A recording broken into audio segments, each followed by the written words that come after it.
너무 눈치만 본 티가 팍팍 나갖고 읽고 있자니 부글부글하네 속이 진짜. 한 업체에서 이걸 다 독점했기 때문에 값이 10배가 올랐다고요. 그게 결국에는 이 교육 소비자한테 돌아가잖아요, 부담이. 그게 누구예요? 학생이래요, 학부모고. 아, 이거는 억울한 사람들 만들기 쉬워요. 그만해야 돼요. 어른들이 이러면 안 돼요. 아이들을 속이면 안 됩니다. 교육 불평등을 만드는 정보 비대칭 부숴버리겠습니다. 남기정입니다. 백시영입니다. 오늘은 그 대선 후보들의 교육 정책에 대해서 이야기를 나눠보는 시간을 갖겠습니다. 기호 1번께서 말씀해주신 정책 중에 사교육비 부담을 줄이기 위해서 자기주도 학습센터를 설치할 계획이시다 라는 게 아닌데요. 네. 이거에 대해서 어떻게 보십니까? 이 두 가지로 보면은 첫 번째 지도할 분이 필요해요.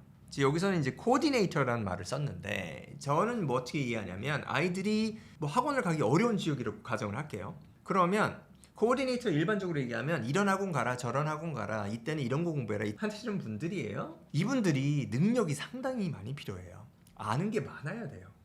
그냥 영어만 잘 알아서는 안 되고 전반적인 그 입시 트렌드라든가 여러 가지 과목들을 보고 또 아이들도 잘 알아야 돼요. 그러다 보니까 이 코디네이터를 잘 하시려면은 일반적으로는 사교육계에서 오랫동안 뼈가 굵으신 분들이 나이가 좀 있고 뼈가 굵으신 분들이 하세요. 이런 분들이 좋은 코디네이터인데 이런 분들이 얼마를 받고 지금 지방에 가야 될 경우가 많을 것 같은데 지방에 가서 이걸 할까? 이게 약간 파트타임으로 진행할 수밖에 없어요. 왜? 학교 끝나고 애들이 뭐 3시 또는 5시, 6시 그때부터 몇 시간 동안만 아이들 지도할 텐데 그럼 얼마를 들여야 되나?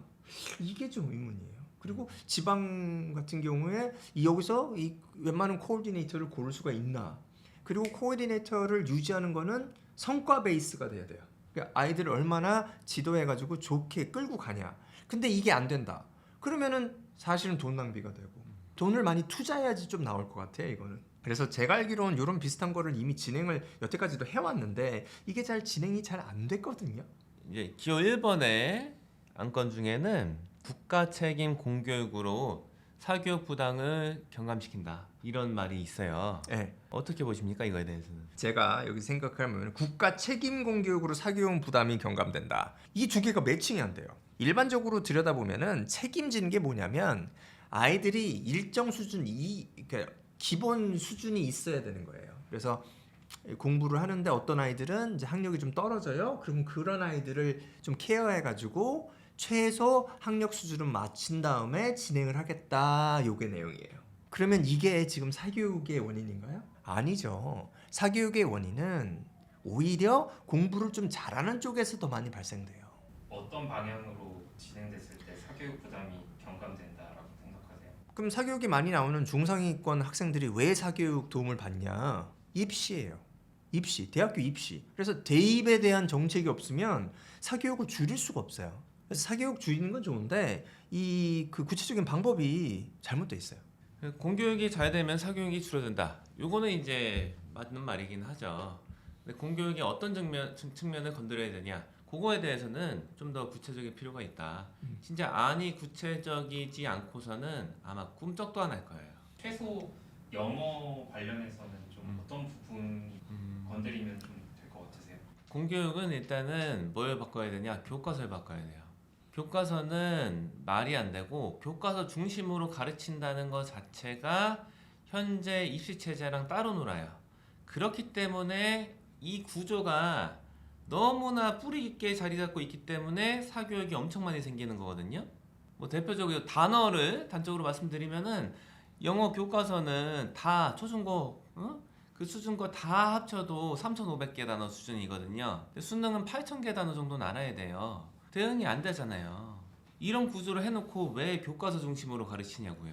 이거 자체가 일단 설정 자체가 말이 안 된다. 이걸 바꿔야 된다. 그리고 요새 또 말씀드릴 게 뭐냐면은 교과서는 이제 그 교육부 주도하에 만들어지죠. 나라에서 주도하는 건데 요 교과서에 대한 저작권을 요새 사설업체 하나가 다 거의 독점하고 있어요. 그 저작권을 사들이고 있고 요거를 재판매해갖고 독점이 되면은 시장이 어떻게 됩니까? 가격이 올라가지요. 교과서 분석하는 콘텐츠, 분석, 문제 만드는 콘텐츠를 독점을 해서 가격을 폭등시켜 놨어요. 어느 정도로요? 10배 정도로. 이게 근 5년도 안 됐어요. 근 몇 년 사이에 일어나고 있는 일인데 이거를 왜 보고만 있냐고요. 교과서 만들고 땡 이렇게 하면 안 되죠. 교과서로 시험에 출제하도록 만들 거면은 아이들이 필요로 한 게 뭔지를 생각해 봐야죠. 아이들은 교과서만 읽어서는 이해가 안 되는 애들이 꽤 많아요. 왜냐?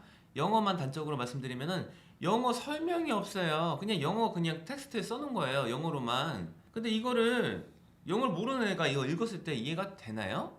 아무런 기반이 없는 애들은 이해가 안 될 거예요. 기반이 있으면 이해가 될 텐데 그게 없으면은 이해가 안 되잖아요.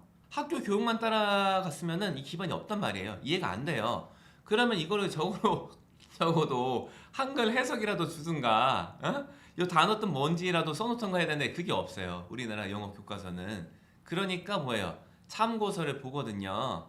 영어 그 텍스트 분석 교재를 봐요. 그리고 이 개념들을 활용하거나 내용 이해나 여기 그 교과서 내용에 대한 문법 문제 활용하는 거, 쓰기 문제 이런 거를 문제를 풀면서 애들이 훈련을 해봐야 되는 거죠. 그래야지 이거 습득을 할 거 아니에요. 설명 한번 읽었다고 다 습득이 되나요? 그게 아니잖아요. 그럼 문제를 풀어야 되는데 문제가 없어요. 교과서에서 제공해주는 문제가 거의 없단 말이에요. 그럼 어떻게 하는 거예요? 훈련을. 공부를 하고 싶어도 못해요. 그래서 말 그대로 교과서 중심으로만 공부하는 애들은 할 수가 없어요. 불가능해요. 네. 그러면 어떻게 해야 됩니까? 외부에서 자료를 사야 돼요. 또 왜 사게 만드냐고요. 그리고 이 사는 거조차도 원래는 그냥 이거 독점하는 업체가 없었기 때문에 알아서 그냥 소규모로 사고 팔고 이랬어요. 그래서 그때는 또 그나마 사는 게 여유가 있었을 텐데 한 업체에서 이걸 다 독점했기 때문에 값이 10배가 올랐다고요. 그게 결국에는 이 교육 소비자한테 돌아가잖아요. 부담이. 값이 올라가면 누가 다 부담해요. 결과적으로. 이거 다 떠넘기는데 마지막에 소비하는 사람이 다 안고 가는 거예요. 그게 누구예요? 학생이래요. 학부모고. 왜 이렇게 방관하냐고요. 난 진짜 어이가 없어갖고 이건 꼭 말을 해야겠어요. 이거 때려잡으라고요. 교과서를 만든 게 나라 주도해서 교육부 주도해서 만들었으면은 그거에 대해서 참고서나 문제집도 거기서 주도해서 만들어요. 그래야지 그거 살 필요가 없지. 딴 데 가서 그 사는 값을 폭증시켜놨다고요. 한 사설업체한테 그거를 다 넘겨갖고 저작권을 왜 그렇게 해요? 그게 일감 몰아주기예요. 이거 없애야 돼요. 네. 이거는 꼭 말하고 싶었어요. 진짜 말도 안 되는 짓이에요. 이거 돈 없으면 공부 못해요. 이런 것만 바꿔도 실은 가르치는 거랑 수능이랑 요것만 어느 정도 비슷하게만 해놔도 그래도 사교육이 훨씬 줄어들 거예요. 이거 하나만 바꿔도. 그리고 교과서 만들 때 같이 그 분석 자료랑 문제집 같이 만들어서 애들한테 그냥 줘요. 이렇게만 해도 사교육 훨씬 안 받아요. 왜 그러냐? 고등 애들은 거의 다가 학원 다니는 이유가 뭐냐면은 자료 받으러 다니는 거예요. 설명은 듣고 있을 시간이 없어요. 왜냐? 시험 범위가 너무 많기 때문에 시험 범위가 300쪽인데 그 설명 어떻게 다 들어요? 그 시간에 그 300쪽에 대한 설명 다 들으려면은 반년 걸려요. 근데 시험 기간 뭐예요? 한 달이면 끝내야 돼요. 설명을 들을 시간이 없다고요. 그 친구들은 설명을 안 들어요. 예? 설명 들으러 학원 다니는 게 아니라 자료 받으러 다닌다고요. 자료를 거기서 만들면 돼요. 그 나라에서 교과서 만들 때 같이. 그러면은 훨씬 더 사교육 부담이 줄어든다. 제발 좀. 제발. 그렇죠. 그리고 이제 대학 등록금 부담 완화에 대해서도 말씀을 드리겠습니다. 대학교 등록금 아이들이 대학생들이 많이 줄여달라고 하죠. 왜냐? 부담되니까. 학기당 몇백만 원. 부담되죠 당연히. 줄여달라고 하는데 학교 측에서는 뭐라고 합니까? 대학교 측에서는 지금도 대학교 등록금이 싼 거다. 지금도 운영하기가 힘들다. 이렇게 말을 하죠. 제가 실은 예전에 대학교에서 일을 했었어요. 웃긴 건 뭐냐면은 대학 교수님들 수가 굉장히 많죠. 전 교수님들한테 아이패드를 돌리더라고요. 그 돈이 등록금에서 얻은 돈이에요. 그 교수님들이 달라고 한 것도 아니에요. 근데 왜 먼저 주냐고요. 이러면서 등록금이 없다고 말하는데 저는 이해가 안 된다. 대학교 보면은 건물 많이 짓잖아요. 이유가 있어요. 제가 알기로는 대학교는 이익을 남기면 안 돼요. 그래서 돈을 써야 되거든요. 들어온 돈을 다 써야 돼요. 그래서 이거를 그냥 길바닥에 갖다 버릴 수가 없으니까 생돈을 건물을 짓는 거라고요. 땅도 많이 사잖아요. 네, 땅도 많이 사고. 근데 그럴 돈은 있는데 등록금 줄일 돈이 없다? 뭔 소리야. 그리고 이제 많은 대학들에서 어떤 걸 하고 있냐면은 대학교 교수님들이 다 그러신 건 아닌데 교수님들이 대체로 좋으세요. 이것도 먼저 말씀을 드릴게요. 근데 이 항상 어떤 제도가 있으면 악용하는 사람들이 있다. 이걸 말씀드리고 싶은 건데 대학교 교수님들이 학술지에 논문을 게재하면은 논문 장려금 같은 거를 대학교에서 주는 데가 많습니다. 금액이 꽤 돼요. 근데 이제 지금 제가 대학교에서 일할 때 목격했던 것은 무엇이냐면은 대학교 교수님들 한 3분, 4분 모이세요. 친한 분들끼리. 그 다음에 우리끼리 이제 학술지라는 거 만들자 하고 만드세요. 그 다음에 거기에다가 논문을 실으세요. 근데 이게 논문이니까 논문 장려금을 달라 해서 실제로 돈을 많이 받아가세요. 근데 이거는 솔직히 말하면은 어떤 거냐면은 저랑 백시영 원장님이 문구점 가서 제본 교재 하나 만든 다음에 이 학술지입니다 하고 우리 그 글쓴 올려요. 논문 썼죠? 장려금 주세요. 이렇게 하는 거랑 다른 게 뭐냐? 그쵸. 이거를 하고 있다고요. 그렇죠. 임팩트 팩터라고 네, 나오잖아요. 네. 영향력이 있는 논문인지 아닌지를 확인 안 하고 돈을 준다는 거는 네. 그냥 돈을 버리겠다는 얘기죠. 네. 그게 이루어지고 있어요. 그런데 등록금이 지금도 운영하기 힘들다. 등록금 수입으로 대학교가 그런 말을 하는 거를 저는 이제 대학교에서 실제로 일했을 때 들었으니까 이게 뭐냐 대체 이러면 안 된다. 기호 2번의 정책에 대해서 말씀을 드리도록 하겠습니다. 교육감 선출 방식을 직선제에서 러닝메이트제 또는 광역단체장 임명제로 변경하겠다는 안입니다. 기본적으로는 뭐 꼭 나쁜 생각 같지는 않아요. 근데 여기서 이제 말씀하신 이유는 이해가 안 돼요. 정치적인 중립성을 유지하기 위해서 광역 단체장이 뽑는 걸로 바꾸겠다. 교육감을. 광역 단체장은 정치적인 영향력을 갖잖아요.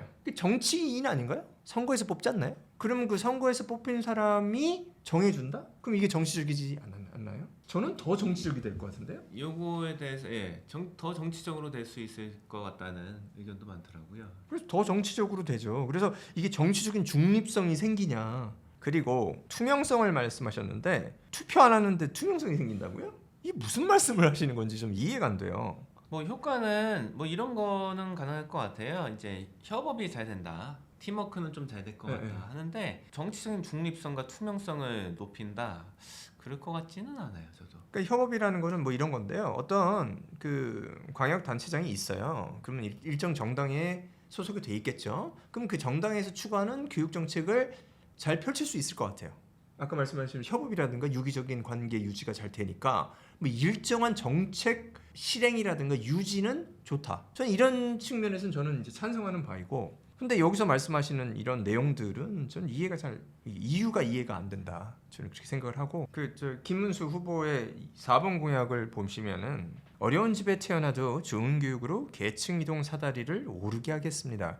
이런 게 있어요. 자, 계층 이동 사다리를 놓으려면은 어떻게 해야 되냐? 전 방법을 알아요. 그또 네. 가르친 거를 시험에 내면 돼요. 우이. 가르치는 거를 잘 받아들이면은 시험을 잘 볼 수 있다. 완전 거짓말이고 사기예요, 이거는. 이건 분명한 사기예요. 근데 이거 자꾸 공식적으로 얘기하고 있단 말이에요. 그만해야 돼요. 어른들이 이러면 안 돼요. 아이들을 속이면 안 됩니다. 적어도 사실을 알려줘야 돼요. 너희가 받고 있는 공교육 체제는 나쁜 교육은 아니야. 전 세계적으로 봤을 때는 굉장히 좋은 양질의 교육은 맞는데 이걸로는 입시에 성공하는 건 거의 불가능해. 그러니까 살 길을 알아서 찾아라. 적어도 이렇게 말을 해줘야 돼요. 그렇죠. 이렇게라도 해줘야 되지. 야, 지금 우리 학교 교육만 충실하게 하면은 너 입시에서 성공할 수가 있어. 이거는 사람 속이는 거라고요. 그것만 해도 계층 이동 사다리 훨씬 더 많이 놓을 수 있습니다. 왜냐면 이 전국에 총명한 친구들 엄청 많거든요. 그냥 알려주고 시험에 내면은 잘할 수 있는 애들이 엄청 많아요. 근데 지금은 왜 그 친구들이 시험을 못 보냐? 태어나서 처음 본 건데 어떻게 잘해요? 유추로 짐작할 수 있는 범위를 벗어났다니까요. 이거는 그거를 바꾸셔야 된다. 가르치는 걸 시험에 내라. 진짜 답답한데요. 역겨운 걸 말씀드릴게요. 선행학습 금지법이라는 게 있어요. 선행을 하면 안 되는 거죠. 존재하나요? 존재는 하는데. 존재해요? 이 역겨운 게 왜 역겹다고 말씀드리면은 가르치는 건 안 되는데 시험은 내요. 무슨 짓거리예요? 그 시험은 교과 과정은 훨씬 초과한 내용의 시험을 내고 있는데 그 가르치는 건 안 되기 때문에 안 가르친다는 거예요. 아이들을 시험에 들게 하는데요? 진짜 시험에 들게 하는 역겨워요, 진짜. 시험을 그렇게 못 내게 해야죠. 그거 안 가르칠 거면 선행을 안 가르칠 거면은 시험을 그렇게 못 내게 해야 될 거 아니에요. 그거는 안 막아놓고 그거는 자유롭게 내. 교과 과정을 훨씬 초월하는 거, 훨씬 어려운 거, 한 번도 안 배운 거를 다 시험에 내는데 가르치는 거는 법으로 막아놨기 때문에 안 가르친다. 이게 무슨 짓거리예요. 바꿔야죠. 특히나 이제 중학교 2학년 때는 그렇고 고등학교 때는 이것도 뭐 말도 안 되는 게 부교재라는 걸 배우잖아요. 부교재는 교과 과정을 훨씬 초과하거든요. 그거는 왜 또 봐주는 거죠? 뭔 짓입니까? 진짜 이런 부조리 같은 건 없애야 된다. 예. 어디 또 이제 또 연락이 와서 어디 또 신문 받는 건 아닌지 모르겠는데, 좀 무섭긴 한데 할 말은 해야겠네. 학부모, 교원 등 학교 구성원의 의견 수렴 절차를 거쳐서 학내 사각지대를 중심으로 CCTV를 설치하는 것을 추진하시겠다 하십니다. 결과를 가지고 그 결과를 자꾸 얘기한다 이렇게 봐요. 학교에서 어떤 아이들이 싸울 수도 있고 불미스러운 일이 있어요. 그럼 그걸 줄이려면은 아이들이 왜 그런 행동을 하게 되고 어떻게 하면 그걸 줄일 수 있는지 그걸 생각을 하셔야지. 어디가 안 좋아요. 그러니까 무릎이 안 좋아요. 그러면 그냥 진통제를 계속 먹는 거예요. 그러면 이제 무릎은 계속 안 좋아지죠. 그게 아니라 무릎 주변에 근육을 강화시키고 무릎에 이상이 있으면 그거를 뭐 수술을 해야 되면 수술을 통해서 뭐 연고를 교체하든지 이런 식으로 해야 돼요. 근데 그게 아닌 거예요. 그냥 진통제 같이 논다고 저는 이렇게 보고요. 물론 CCTV 설치 자체가 그렇게 큰 비용이 들진 않아요. 생각보다. 왜냐면 사람이 계속 들어간 인건비가 많이 들어가는 게 아니고 한 번 설치하면 끝나기 때문에 이거는 뭐 세금적으로는 크게 부담이 안 된다고 보니까 뭐 괜찮다고 봐요. 근데 이거를 생각하기 전에 근원적인 걸 좀 생각해 봤으면 좋겠다. 그래서 교육적으로 어떻게 아이들의 행동을 변화시킬 수가 있냐 이런 걸 좀 생각을 하셔가지고 도덕 시간이라든가 뭐 역사 시간이라든가 글쓰기라든가 아이들이 곰곰이 생각할 수 있고 인성적으로 발전을 시킬 수 있는 그런 교육 과정을 실행했으면 좋겠어요. 글쓰기를 안 하는 도덕 시간은 저는 이거는 도덕 시간이 아니다 생각을 해요. 글쓰기나 생각을 얘기하고 토론을 해야지. 이건 좋은 생각이야. 너 이렇게 들어. 이거 외워. 이렇게 한다고 아이들이 생각이 바뀌나요? 혹여나 부족하거나 좀 어른들이 봤을 때는 삐뚤어진 생각을 표현을 할 수가 있고 그거가 남들은 어떻게 판단되는지 그거를 지금 받아들이고 글로 쓰고 이런 거를 해보면 아이들의 행동은 좋아집니다. 이해력이 높아져요. 제가 평소에 하고 있는 게 사실은 그거예요. 맨날 글 쓰라고 하면 그런 거 자꾸 살펴보라고. 너는 어떤 사람이고 어떤 행동이 네 주변 사람들과 어떻게 영향을 미치냐 이런 것들. 자, 다음으로 기호 4번의 안에 대해서 한번 이야기해 보겠습니다. 학생들 대상으로는 디텐션 제도를 추진하시겠다 이렇게 말씀하십니다. 네, 이거 저는 제 경험이 있어요. 경험이 있는데 이게 효과가 괜찮습니다. 이게 뭐냐면은 점심시간 때 나가 놀지 말고 야 도시락 가져와서 여기 앉아서 먹어. 조용해. 야 조용 안 하면 너 내일 또 와야 돼. 그럼 애들 일반적으로 조용히 먹습니다. 약간 표정이 막 일그러지면서 그 선생님 앞에서 선생님도 기분이 안 좋아요. 왜? 내가 왜 얘네들이랑 밥을 먹어야 돼? 그런 표정이에요. 선생님도 가만히 있어야 돼요. 밥 드시고 감시하고 종 울리면 애들 막 끝났다 가자 뭐 이런 거 있거든요. 요거 이제 심하면 막 토요일 날 아침에도 부르고 막 이래요. 그럼 또 선생님들 거기 나오신 선생님들 표정 그쵸. 요게 제가 경험했던 디텐션입니다. 저도 한 번인가 두 번 뭐 이렇게 했는데 한두 번 당하니까 웬만하면 사고 치지 말자. 이거 꼬투리 잡히니까 이거 한 시간 이렇게 짜증나냐. 그래서 이거 효과가 있어요. 그래서 굳이 뭐 아이들한테 막 듣기 싫은 얘기 많이 안 해도 되고 그래서 괜찮은 제도다 이러고요. 그리고 이분 고양이 별로 없어요. 그래서 2번 김문수님과는 좀 반대예요. 김문수 분께서는 모호한 게 굉장히 많았는데 내용이 없어요. 정책이 없어. 하나 있죠. 예전부터 이제 미뤘던 거 있습니다. 수학교육 국가 책임제. 요거를 이제 예전부터 미셨어요. 요거는 세금 많이 들어가요. 왜냐면 이제 어떻게 하는 거냐면 수학 교사 투입을 많이 해가지고 아이들 실력대로 책임지고 소수로 막 5명, 6명 이렇게 끌고 가서 걔네들 일정 수준 맞춰서 진행한다는 거예요. 근데 이거 투입이 만만치가 않을 것 같아요. 그러니까 자원 투입 자체가. 이게 지금 사교육이랑 좀 비슷하죠. 그리고 이것도 유급은 나올 거예요. 이거 하다 보면. 안 한다고 버틴 애들 나오면은 그쵸. 그냥 공부에 관심이 없거나 어떤 여력이 안 되는 아이들은 이거를 일정 수준 이상 안 되면은 막을 방법이 없어요. 아니면 그냥 올려야 돼요. 그러면 이제 최저 학력 수준 미달한 애들 그냥 상급 학년 진학하는 거예요. 안 그러면 유급해야 돼요. 그러니까 전반적으로 보면은 지금 이제 세 후보다 입시에 대한 내용이 없어요.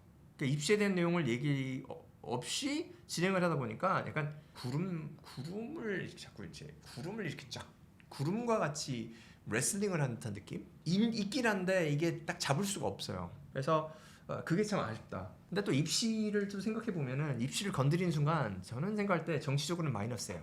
어떤 한 방향을 딱 제시하면 그걸 이렇게 좋아하는 사람들에 의해서 표를 얻는 것보다는 싫어하는 사람들에 의해서 표를 잃게 되는 수재가 더 많을 거라고 생각을 해요. 그러니까 이제 얘기를 안 하겠죠. 오늘은 저기 정치인들 분들 안에 대해서 네. 말씀을 드렸는데 저는 이제 생각하는 게 너무 정치적이다. 정치인인데 너무 정치적이다. 실질이 없다. 네. 서브스턴스가 없는 거예요.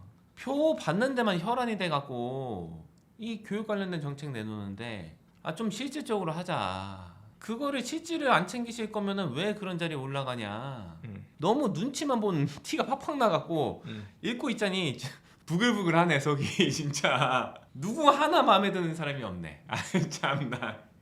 네, 이렇게 평가할 사람은 되는지 모르겠지만 솔직히 말씀드리면 그렇습니다. 이런 상황이지만 이 안을 최대한 검토해 보시고 투표는 그래도 해주셨으면 좋겠습니다. 우리의 소중한 한 표를 행사해 보지요. 이 정도로 한가요? 네. 감사합니다. 우리 뭐 예산 없고 부족하다 하는데 진짜 어이없는 거 많이 보거든요. 저희 집 그 근처에 버스 정류장이 있는데 원래 있었어요. 버스 정류장 이렇게 버스 언제 오는지 그 모니터도 있죠. 몇 분으로 도착. 그쵸. 이런 것도 있고. 한국의 자랑이죠. 와. 추울 때는 그 엉덩이 그 의자에서 와, 열선도 있어갖고 따뜻해요. 한국 여행 오는 네네. 유튜버들이 항상 찍어가죠. 와, 야, 한국은 정말로 발전된 네. 나라야. 야, 신기해. 네. 근데 이렇게 좋은 버스 정류장이었는데 어느 날 이거 때려부시더라고요. 하고 뭐야 왜 갑자기 정류장이 없어지지 했는데 그 15m 옆에다가 또 하나 만들더라고요. 이런데 돈을 쓰고 있고 철거 비용에다가 저 설치 비용 따로 나와요. 이러고 있고 여기 이제 학생들한테 많이 들은 건데요. 여기 강남구 애들이잖아요. 자꾸 그 도로를 자꾸 뜯었다 다시 붙였다 뜯었다 붙였다 한다. 나는 뭐가 달라지는지 모르겠는데 딱 봐도 돈이 많이 들 것 같다. 그렇게 돈을 쓰고 있어요. 근데 무슨 그렇게 돈이 없다고 하는 거예요. 법인카드 빵집에서 200만 원씩 긁어 먹으면서 그러면서 그런 말을 한다는 게 그 빵집이 여기예요. 그렇죠. 여기 있죠. 저기 가깝죠. 저희 맨날 가잖아요. 그러면서 돈이 없다고요?